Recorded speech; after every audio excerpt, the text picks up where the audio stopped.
5 manfaat makan duduk sambil mengangkat satu kaki. Pertama, meningkatkan pencernaan. Makan duduk sambil mengangkat satu kaki dapat membantu mengurangi tekanan pada perut dan memfasilitasi aliran darah yang baik ke sistem pencernaan. Kedua, membantu postur tubuh. Duduk dengan tegak saat makan dan mengangkat satu kaki dapat membantu meningkatkan postur tubuh. Ini dapat membantu mencegah masalah seperti sakit punggung dan tegang otot.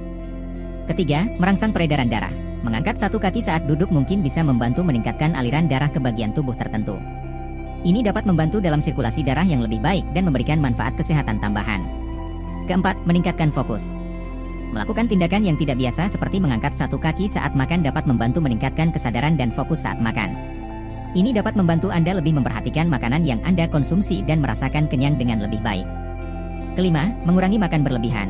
Mengangkat satu kaki saat makan bisa menjadi pengingat untuk memperlambat proses makan.